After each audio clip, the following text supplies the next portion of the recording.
and doesn't accept stock as normal. Wait. Ako na tong tinatawag mo, girl. Ayan, talaga. Ako yan. Wilma doesn't wait. Wilma doesn't get late. Hello, everybody! Sorry. Ang taas ng energy ko. Ay, hello po. Formal nga pala. Sige, girl. Ikaw na. Girl, sige po. Ay, upo Upo pala. tayo. Ang galing na naman supo nyo. Kinuha nyo ba sa tela ko? Kita ba ako? Dito ako ha. Ako to ha. Pero Wilma, I love that ha. Sabi ko na nga ba, you really don't have the time for the ngarag moments, no? So, welcome to the stage. Wilma doesn't, everybody. You look like you just breezed through yung Manila traffic. Of course, alam mo naman yan, girl. Yung schedule ko, di ba? Siyempre, nag-shooting ako, nagte-taping, nagpipictorial. Minsan, nagdininang ako sa mass wedding, asawa, negosyante, lahat yan. At ang pinaka-importante sa akin dyan na part is, kapag susunduin ko na yung mga anak ko, kasi mahalaga sa akin ang mga anak ko eh. So kung lahat na lang traffic, yung stress level ko, mataas pa sa pagkatao ko. But that's exactly why we're here, Wilma, no? So, kanina, we were just talking about how we want our riders to feel panatag. For you, Wilma, ano yung pinaka-favorite part mo about having a helpful driver on the road? Alam mo, ang importante kasi pag yung driver mo unang-una, hindi mo na kailangang mag-isip, yung magbubuk ka. Siyempre sa edad ko, dilemma ko yung technology, di ba? But with this one, hindi mo kailangang mag-isip, magbubuk ka, kilala mo yung driver, at higit sa lahat yung driver, alam niya yung mga shortcuts. So wala nang drama, walang mahabang usap-usapin, diretso agad, I save my time, my energy, and most important is, syempre nasa-save natin yung look natin dahil bawal tayong mahagard. Wilma doesn't get haggard. Ganon! Kaya lagi tayong on time dapat. You see, ladies and gentlemen, ito yung pangarap eh. That's the dream. To arrive looking like Wilma, even after a cross-city trip. Look at her. Thank you for being such a perfect example of what it means to win your time back because Wilma doesn't wait. Of course, dahil alam nyo ba na hindi lang ako ang ayaw maghintay. Dahil sure ako, at lalong-lalo ako itong mga kasama ko na pagod na sa teka lang, sandali lang ng traffic sa Manila. Hindi, tawagin ko na sila. Ikaw na kayo tumawag. may kasama pa ako dyan eh. Well, because these people also know the value of every single minute. Guys, halina kayo dito. Agad-agad, please. Now na. Move it, baby. Alin ka na. O, diba? I love it. Because Wilma doesn't wait. Ang bilis nyo like, move it. Yes. Okay, please have a seat. Ladies and gentlemen, there. Ayan na sila. Wellness advocate, podcast host, lifestyle influencer, and writer. Please welcome Steph Zubiri. Hi everyone. Hi Alex. Hi. And of course, model, actor, celebrity ambassador. Please welcome Phil Gomez to the stage. Hello Alex, hello everyone. Magandang hapon. Grabe, the energy just shifted. Wilma was just telling us that she doesn't wait. Pero kayo, mukhang sa schedules nyo, feeling ko mas malala pa kayo sa ayaw maghintay, ano? Mahirap talaga. As in, when you're back to back, parang when I lived abroad, you can do so many things in a day. Pero dito sa Manila, parang one thing lang. Can you relate? Hindi, yung everybody? one thing mo, hindi ka pa sure kung magagawa mo. Correct, Traffic. correct. Oo. Alright, we have a few questions that I think everybody is dying to know. Siguro, for my first question, this is addressed for everybody, no? I want to know, what does traffic take away from you specifically? Siguro, Steph, you'll go first. So for me, it takes away peace of mind, time for myself. Kasi no matter what, I will give 100% to everyone. 100% to my work, 100% to my kids, 100% to my partner, 100% to my parents. Matanda na rin yung parents ko. So actually, all my time goes to them. Pag may traffic, I sacrifice myself. So, no exercise, no time for manicure, me time, rest, actually even sleep. So that really is for me the number one thing that traffic takes away from me is time for me to do other things just for myself.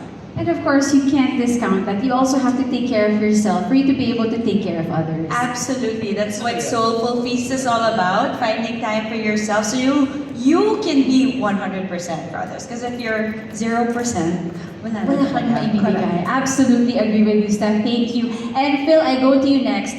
Again, what does traffic take away from you personally or specifically? For me, ano talaga, yung actually time, kasi very precious yan talaga eh, yung oras natin, kasi di mo na siya mapabawi or pwede mo balikan, hindi. So first time, focus and energy. Alam mo yun, yung parang pag nasa biyahe ka, yung focus mo na actually nade-drain na ako eh. Alam mo yung parang, alam mo yung feeling na gusto mo nang lumipad yung sinasakyan mo para namang arating ka on time. So pagkatitigin mo na dun sa kung saan ka man, ubos na yung energy mo. Actually, ang pinaka-ayoko dun is yung late ako. Kasi as much as I value and respect my time, ganun din ako sa ibang tao.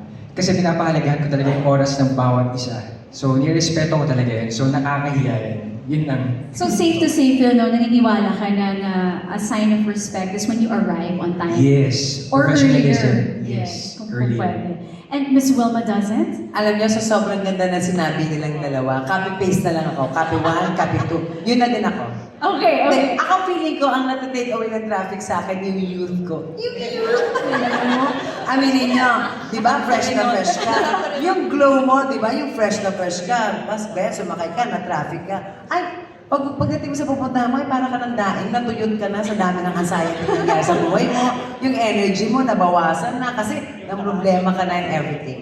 Well, So, Wilma, hindi ko- parang hindi naman halata. Ay, hindi natin hahayaan sa movie, hindi natin hahayaan ma-take away ang youth. First one din. Ang dapat lagi tayong fresh and glowing. Ganun. All the time with Move It. Okay, next question naman. This one I want to ask specifically to Phil.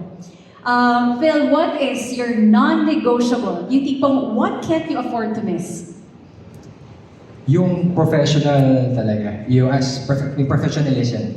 Like what I said earlier talaga, I can't afford to waste any time. Hindi lang sa akin, sa tao. Kasi dun lumalabas kung, actually for me, dun ko madidiscover yung tao. Kasi how they appreciate and value yung time ng bawat isa.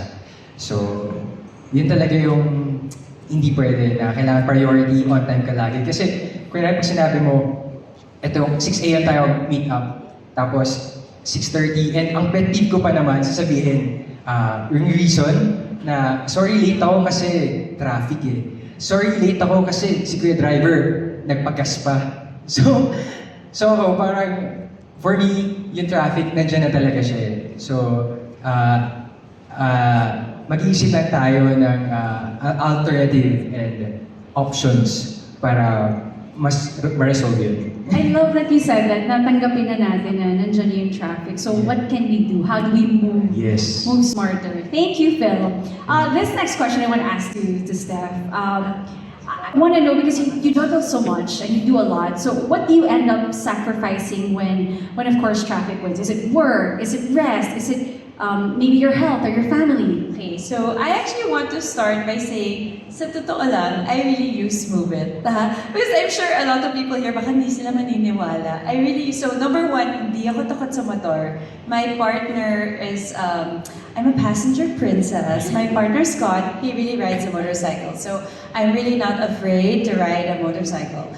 Number two, there are really some situations you have to get to where you need to be. And I really need to be there. So if I may, I'll make kwento ng konti. Go ahead, Steph. Okay, so it was Vermont's last year, so parang end of November. And I live in Makati and my kid goes to school in BGC. My concert siya in school, so he's been practicing all year. He had a band concert. Clarinet. Actually, he's not even the star of the show. I said like 1 in 20 kids lang. But of course, you're a parent. You have to be there no matter what performance. It's a small performance, big performance.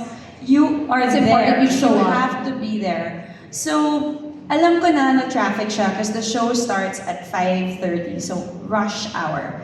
We left my house in Makati, ito na ha, 4 p.m. Okay? I gave myself 1 hour and a half just from Makati to BGC because I know November 20-something, traffic. Okay. 1 hour and a half later, I'm not even halfway way. As in, I'm already like panicking in the car. Scott is there, my other son, yung kapatid niya, we're all stressed and like, gridlock. Okay, gridlock. Like, and I'm like, I cannot miss this performance. I had like 20 minutes to go. I said, sandali lang, buksan natin. I jump out of the car. As in, jump out. They're like, are you sure? He's like, I have to be there. Someone has to be there. I jump out of the car and I got a Move It. And then, put on the helmet, go, parang movie, you know, like, shh, going there. I'm like, am I gonna make it? Am I gonna make it? I'm like, texting. I'm like, oh my gosh. And then, true enough, I pull up to the school. Oh, parang hero, tanggal ng helmet. Hero shots also. Hero mommy. And then I go into the theater, and then yun, tama. At least he knew I made it. And he was so nagpapayabang pa to his friends. My mom took a motorcycle to get here. Oh, akala ko nagayabang siya, my mom made it. Yeah, my mom That's my made mom. it. I took a motorcycle to get there. So, you know what? It is a solution for all situations. And you know what I've realized? I don't want it to make it the last solution. I want to make it the first solution now because I actually do a lot of work in a very short radius. So, bakit ito yung last solution? Why not make it the first solution and make it more effective? Well, I'm so happy that you chose to move it and you made it to your son's performance. Can we give her a big round of applause? Hindi lang siya super lifestyle writer, super mom talaga siya. But which leads me to my next question. What made you think of Move It, or what made you choose Move It on those days or in that particular moment? Okay, I mean, honestly, what can weave through traffic better than a motorcycle, right? Parang, it's really the one that can really make sing it. And for the people who are afraid of safety, honestly, because it's gridlock, hindi ka mapapagod. It's slow. So, and the drivers are very professional. And that's so important to me. Am I right? In abroad, it's a normal thing, right? It's a I norm used for it all the motorcycles. time. Yeah. So I have a lot of women's retreats and workshops. Sometimes I do them in Vietnam. I use the motorcycle all the time in Vietnam, diba? And then in Bali also, or pati nga sa Siargao, right? So it's so commonplace. I think we just don't think about it for Manila as much, you know? But now we should, and now we can. Absolutely. All right. Yeah. So there you go. And Phil, same question that I posed to Steph. What made you choose Move It on those days? Kwento ko na lang nangyayari kanina. Actually, may event pa ako prior. So, Ay, taray, bakit eh? Yaman ito. Kailangan natin tayo. Friend kita, mayaman ka. ayun. So, gusto ko yung Move It kasi reliable siya. So, alam ko kung anong oras ako makakarating. And ang gusto ko din dun sa option nila na accept agad. Okay, so actually, it took me less than 2 minutes. May nag-accept na agad sa akin. So, I recorded it. It's my next content, so watch out for it. Okay, and then, so, nakilala ko si Kuya William Pajero. So, shoutout sa kanya. Si Kuya William, siya yung nagdala sa akin dito. Sabi niya sa akin, May siya nag-start. So, from Digin to Bulacan. So, papunta dito. Nakapag-usap kami. So, doon pa lang, sa pag-abot niya sa akin ng hairnet, doon na makikita ko, in-experience ko yung professionalism. So, pag-abot niya sa hairnet, inabot sa akin yung helmet, mabango.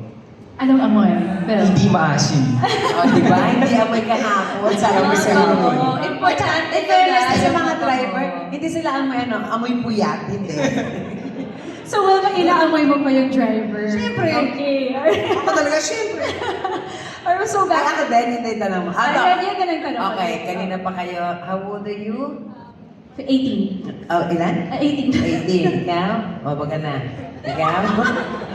Basta na sa 20. So for sure, lahat ng mga tao dito na nasa loob ngayon dito natin, nakasama natin, ay halfway of my age. Hindi na, baka si Sir Wayne lang medyo malapit sa akin. Sorry sir, love you. Sorry sir, 40. Sir, masama po nagsisinungaling. Kailangan nilabas ang driver's license. So ganito yan. So bilang yung edad ko, kalahati nga ng edad nyo, di ba hindi pa kayo pinapanganak, traffic na? Noong time na nag-umpili, totoo to, seryoso to, makinig kayo. Noong time na nag-start ako in my modeling industry, I am from the province. So, mababa ka ng EDSA. From Pasay hanggang SM North, That is, pag walang traffic on a Sunday, 7 minutes drive yon on a Sunday. O, di ba? Memorize ka. Ganun ako eh. And then, pag traffic yon 5 to 6 hours. Pasay. Kasi ginagawa yung mga MRT, yung mga flyover. Wala pa lahat yan. Bumabiyahe na ako sa traffic. Alam mo, ito nga nasabi ko kanina eh. Siguro kung nung time namin, may move it na, baka mas marami akong nagawang trabaho. Kasi nahihindrance ka talaga ng traffic eh. So kung meron na sana nito noon pa, ay baka talagang ang yaman ko na. Baka after ni Henry C, ako na. Ganun yung level ng yaman ko. Hindi nga eh. Totoo yan, it's lost opportunity, right? Yes, It's a lot of lost opportunity. Business, even sa trading, even sa GDP. Oh, ano ka ngayon? Sa GDP ng Pilipinas, bumababa sa production, sa mga farmers, lahat yan. Nang dahil sa traffic, plus pati yung mga quality rin na nasisira, it's because of the traffic. So kaya thank you sa Move It kasi eto na I think ang panahon na kailangan nating mag-adapt, kailangan nating maging Vietnamese peg. Ride ka lang ng ride ng motor, tapos aura-aura ka lang doon, mabango naman si Kuya tsaka yung helmet, nakatipid ka pa. At yung oras mo, na-value mo pa. Because Wilma, Doesn't get late. Late lang no, pero balik tayo dun sa sinabi mo kanina, Phil, na yung, I just wanna highlight, yung pag-accept. Ang bilis. Di ba sabi mo 2 minutes? Less than 2 minutes. Hindi ko alam, I don't know if it's the same for you. Minsan ba nagko-comparean kayo ng friends niyo, parang, oh, ilang minutes ka na lang. I think, ipagyayabang natin na pag si Move It, kaagad-agad. Yes. So, that's one thing. Ilang minutes yung sa'yo kanina? Less than 2 minutes. Less than 2 minutes. Already Aray, seen. magbubuka ko mamaya. Pupunta kami sa Tugigaraw. Tignan ko ilang minutes. Ang layo. Magmamotor ko sa'yo.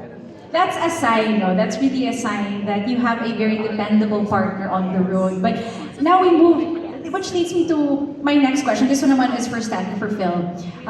What signs tell you that a mobility option is dependable? So, is it rider professionalism? Is it system support or safety or is it discipline? What can you tell me, Stan? Okay, Nina naman, may kwento na naman ako. Okay, so I have a podcast now, Soulful Feast, and my last interviewee, which will come out in a few weeks, is actually a Move It rider. Her name is Erlinda. So, si Miss Erlinda, actually, one of the reasons why I love Move It, they really support also female riders. And so I think as a female rider, also to have a level of comfort, you know, that you have also those options. But also, one of the things that I learned through these interviews, series of interviews that I did within the movement, is that they actually use AI to monitor kung matagal na sila on the road. So if it's too long, they will say, oh, magpahinga ka muna, or whatever. So you know that they're not on the road for hours and hours. Okay, so that's one. Number two, Erlinda's story, as in, okay, she's a security guard and she is a widow. She lost her husband when her babies were still small. So mother of 4 kids, she had to leave the province to come to Manila to support her children. Ang hirap talaga ng buhay niya. And as a security guard, one time she lost her job for no reason. The security company closed or parang na-late lang siya kasi she got sick or something like that. Kasi kahit daw if you're sick, if you don't show up, wala, that's counted as absent. So, natanggal siya. So, she needed something to supplement her income. So, she's still a security guard, different agency. And what she does now is she does Move It, going to work and coming home from work. And she really takes her job serious. She says, alam mo, for me, parang nakaka-relax. Kasi I can connect with people, with other women that I speak to when I ride with them, they make kwento, nagbibigay pa ako ng advice. Sabi ko, ang galing! Move it na, may therapy pa. So may free advice pa daw siya. So what I love is parang the people who I've encountered, they really take their job seriously. They really want to be professional. They want to have good reviews. If they don't want to make kwento, hindi naman sila magkwento. But it's nice also to be able to connect with the rider. Kasi syempre mas intimate din yung conversation than in like in a car lang, you're naka-phone. So it's so nice na naka-stoplight ka, then you can ask, oh, kamusta na po kayo? Ganon. So for me, that's really what the value of Move It brings. Is the riders are educated, they feel in control of their time, they feel empowered, and there's really a level of professionalism that you won't find anywhere else. So aside from the service, you're getting a therapy session as well. Correct. Yes. Book Erlinda. Look You for never her. know, diba? Thank you so much, Steph. Let's go to Phil. Okay, so with Steph, it was rider professionalism, and of course, you know, they really cared and control of their time. What is it for you?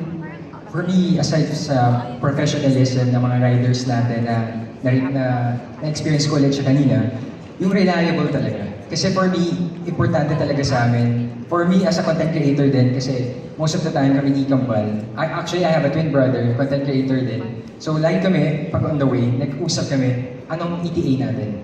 Anong oras tayo makakapunta dun sa pupuntahan natin? Kasi most of the time, kapag maaga kami, may chance pa kami makapag-coffee, makapag-isip for next content, bago kami pumunta sa venue. So, mahalaga talaga sa amin na yung oras na on time ka, or hindi mo iniisip na, wait lang, mag-alat tayo ng time kasi baka hindi tayo mag-accept agad eh. So, hindi tayo makapunta agad sa pupuntahan natin. And which, as a content creator din, we want to build kasi yung connection, especially sa mga brands. Kung late ka, medyo ayaw natin yun. Gusto natin good image talaga eh. Ayaw ng lahat. Ayaw ng actually, lahat yan. So, good thing we have Move It na very fast, reliable, and alam mong maingat at safe ka. At mabango. At mabango. Mabango yung helmet. Mabango ang helmet. Si Kuya hindi amoy kahapon. Kumbaga parang kontrolado mo yung oras mo. Alam mo na yung araw na to sa'yo talaga to. Yes. Alam mo yung schedule mo. Hindi ka tulad ng sinabi ni Miss Wilma kanina. Parang minsan yung isang task mo na sa isang araw na yun, baka hindi ka sure na magawa mo. So I think that's great. So I think lahat tayo dito, we are commuters. Lahat tayo dito na-experience natin yung traffic and the detrimental effects to us. We want to know. We want to hear from you three. Ano po ang advice nyo? If you had one piece of advice that you'd love to share with Metro Manila commuters, especially the people in this room, what is that? Who would like to start? Oh, ba't kayo nakatingin sa akin? Oh, kayo para copy-paste ako, maganda kayo sa Okay, we'll start with Steph. Ako pa talaga. Okay, you have the power to own your time. You have the power to reclaim your life as yours. You don't need to be controlled by traffic. As Phil said, there are other solutions. Let's not make traffic the excuse. Even if it is a sickness of Metro Manila, it doesn't have to be an excuse. So you have the power to own your time. Reclaim your life. Love that, Steph. Thank you. Phil, For it's me- hard to follow up that. Yeah, So ganda, I'm no? excited. Copy-paste na lang. Copy-paste So na Miss natin Wilma, naman yan, ha? sabi mo ikaw ang huli. O, So, hindi ka, wala kang karapatan kasi mukhang seryoso yung pagkatao mo. Ako lang, maganda lang ako, pero pwede ako mag-copy-paste. Okay, for me, piece of advice ko na let's accept that traffic is always there. That's the reality. So for us, let's think of solution. Choose an option na can take away uncertainty. Good thing we have Move It. Malinis, mabango, at maingat sa daan. thank you, Phil. Ang ganda nun. Iba ka doon. Ako Well, din, ma'am. advice ko, tigilan niyo ang kagagala niyo. Hindi, joke lang. Joke lang. Sa panahon ngayon, pag sinabi mo, sorry, I'm late because of traffic, pag ako tinanong mo, that is a very lame reasoning for me. Lame din. Kala niyo, okay ba yung ilaw natin dyan? So it's a lame reasoning. Sa panahon ngayon, we have to adapt. Kung nakikita natin na sabi nga niya, gridlock ang traffic, mag-adjust, mag-adapt, at hindi kinakailangan yung traffic ang nagko-corrupt ng oras ninyo for the day, at hindi rin pa pwede yung traffic ang nagiging dahilan para masira yung purpose mo for the day or to steal your joy for the day. That's why I recommend you use Move It, mabilis na. Again, paulit-ulit ko sinasabi, hindi mabantot ang helmet. Si Kuya Driver professional, at higit sa lahat, hindi siya amoy kahapon. So let's start using Move It, let's adapt. Ito na yung time natin na para makauwi tayo ng safe and sound sa ating mga pamilya. Thank you very much to our three guests here. But one final sentence that I would like you to complete. I choose to keep moving with Move It because, Steph, I choose to keep moving with Move It because I only have one wild and precious life. I don't want to waste a moment of it. love it, period. Ang galing Phil, nun, chef. Tama na naman ako. Arthur, okay. Phil, I choose to keep moving with Move It because... I choose to keep moving with Move It because I value and respect my time and other people, so I can't afford to waste it. And for the close, Miss Wilma does it. I choose to keep moving with Move It because... Thank you so much for the wonderful question. Okay, ano yan? I choose to keep moving with Move It because I make time for what I choose to have in my life. That's why I choose Move It. Thank you, Wilma! Palakpak naman kayo. Tagal mo inisip yun. Thank you, Wilma, Stack and Phil, for the clarity, the conviction, and the time you've given us tonight. If there's one thing we take away, it is this. Momentum is not a luxury, it's a choice, and it's worth protecting. Our vision is simple. It's a city where life no longer has to wait. And as you leave tonight, we want you to carry some momentum with you. So, to serve as a symbol of Move It, its commitment to keep moving, each and every one of you will be receiving your very own helmet. Oh my God, ang bata pala talaga ng mga nasa audience. Kayo talaga mag-move it kayo, ha?